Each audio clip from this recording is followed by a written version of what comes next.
La Guerra Civil Española, los refugiados y la entrada de México en la Segunda Guerra Mundial. La Guerra Civil Española estalló al confrontarse las posturas de quienes apoyaban el establecimiento de una república y los que apoyaron un régimen dictatorial en franca alianza con los estados autoritarios europeos. En ese momento, México se consolidaba como una nación democrática, revolucionaria y legítima.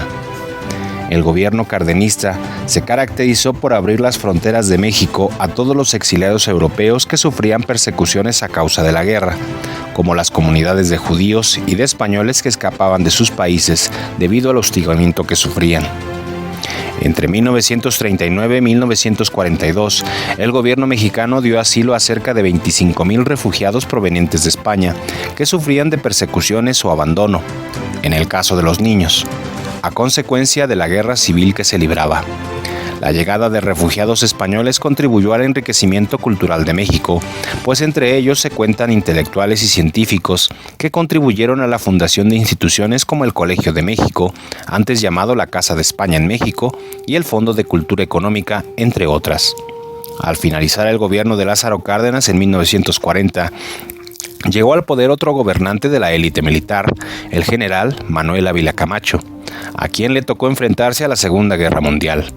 México se había mostrado como país neutral, pero comerciaba con los países beligerantes, exportando materias primas y petróleos, ayudando a que la economía del país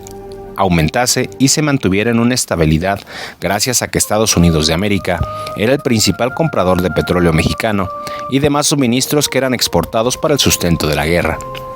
Pese a la neutralidad de México, había una constante presión por parte de Estados Unidos de América para evitar la venta de petróleo a los países del eje, y firmó un acuerdo con las demás naciones del continente americano que establecía que si un país del eje atacaba a un miembro de este continente, se les declararía enemigos y se romperían relaciones.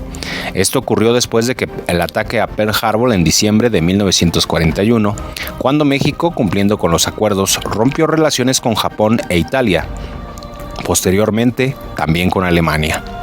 A partir de este hecho, y con el hundimiento en 1942 de 3 buques petroleros por un ataque alemán que iba en dirección a Estados Unidos, Potrero del Llano, Faja de Oro y el Amatlán, el presidente Manuel Ávila Camacho declaró la guerra a los países del eje, Alemania, Japón e Italia. En diciembre de 1944, la Cámara de Senadores autorizó el envío de tropas a combate, con fundamento en la Orden 8606 de la Dirección de la Aeronáutica de la Secretaría de Defensa Nacional, conformando de la Fuerza Aérea Expedicionaria Mexicana, FAEM, el Escuadrón 201, que se dirigía hacia el Océano Pacífico con el fin de apoyar a las fuerzas norteamericanas que luchaban contra los japoneses. En total, 300 hombres se trasladaron a Estados Unidos de América en julio de 1944 para recibir adiestramiento avanzado con el propósito de crear una fuerza capaz de operar de forma independiente los aviones caza P-47. La Fuerza Aérea Mexicana se dirigió a Filipinas a principios de 1945, donde la mayoría de las operaciones que llevaron a cabo consistieron en el apoyo de las fuerzas de tierra y barrido aéreo, y de escolta del convoy naval en el área suroeste del Pacífico. También fungió como patrulla en los traslados de aeronaves en zona de guerra. Las misiones de combate que apoyaron a las fuerzas terrestres ascendieron a un total de 96, participando activamente en los bombardeos de Luzón y Formosa.